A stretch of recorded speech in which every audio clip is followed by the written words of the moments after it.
Hello everyone, my name is Sergeant Loria, and today we're going to discuss leader competencies and how they can positively affect your leadership ability. All this information is found in ADP 6-22. This is an unclassified brief. Leadership competencies are leadership skills and behaviors that contribute to superior performance of any leader. The main focus of these competencies is leading, developing, and achieving, or better known as be, know, and do. By using a competency-based approach to leadership, NCOs can better identify and develop the next generation of soldiers. Each of these three competencies can be organized into many different attributes which distinctively support these three core competencies. Starting with leading. What are some good attributes for a leader? A leader is somebody with expertise. They possess facts, beliefs, logical assumptions, and understanding of relevant areas. They have the capability and the confidence to lead others. They do this by having personal tact, understanding and effectively interacts with others. They're conscious of character, reactions, and motives of themselves and others. They display self-control, balance, and stability. They also lead by example. Soldiers learn what to do and what to know from their leader. They emulate good and bad behaviors that are projected by their leadership. They have discipline. They can control their behavior in accordance with the Army values and obey and enforce good, orderly practices in administrative, organizational, training, and operational duties. They have military and professional bearing, and they possess a commanding presence and project professional image of authority. And they also communicate. I cannot emphasize this enough. Understanding the unit is improved from the leaders sharing information and willingness to engage in candid dialogue. They're empathetic and can identify someone's feelings, emotions, and point of view. A good example would be never telling a soldier to do something that you're not willing to do or have not done yourself. Now on to developing. Good leaders never stop developing themselves and others. By proactively supporting the development of others' knowledge, capabilities, and readiness to learn will create a strength within the unit. They can develop trust amongst the ranks by bringing out the best in others and setting the conditions for teamwork. They're also stewards of the profession. By applying good stewardship to resources within reach, his or her actions show commitment and professional strengths of the U.S. Army. A great example would be BLC. Although it's a mandatory step for promotion, it helps develop new leaders to lead the way for the future of the Army. Last but not least is achieving. A leader's overall mission is to achieve victory, but achievements can be small. They can be as tiny as just helping a soldier grasp a concept they had been troubling understanding. Achievements can include getting results.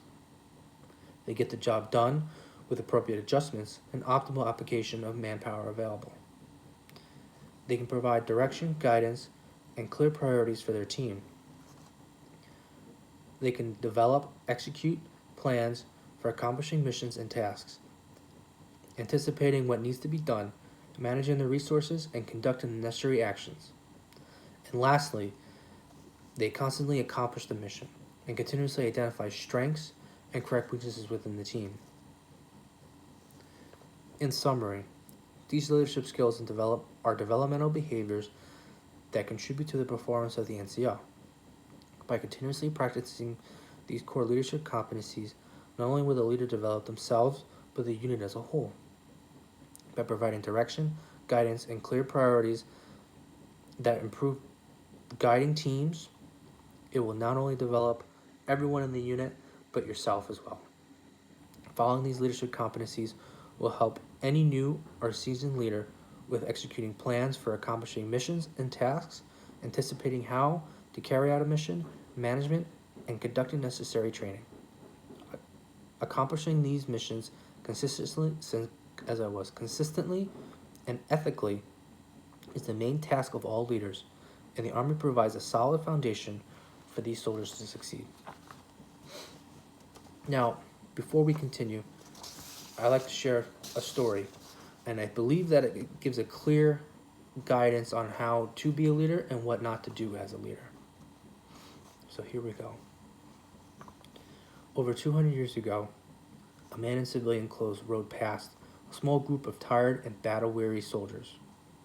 They were digging what appeared to be an important defensive position. The leader of the group wasn't making much effort to help. He shouted orders and threatened to punish the group if the work wasn't completed within the hour. "Why aren't you helping?" the stranger asked the horseman. "I'm in charge. The men do as I tell them," said the leader. He added, help them yourself if you feel so strongly about it." To the mean leader's surprise, the stranger got off his horse and helped the men until the job was finished. Before he left, the stranger congratulated the men for their work and approached the confused leader.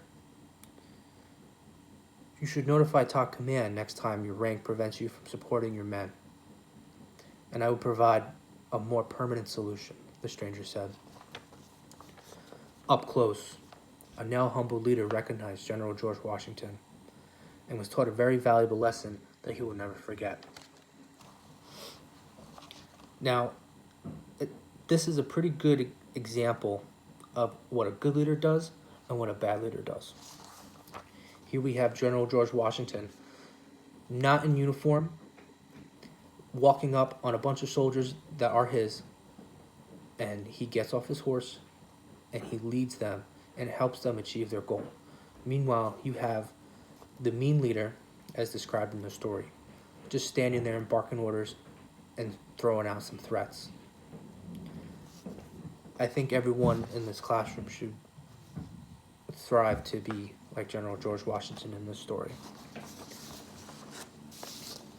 Now, before we conclude this, do we have any questions? Again, I am Sergeant Loria, and this concludes my brief.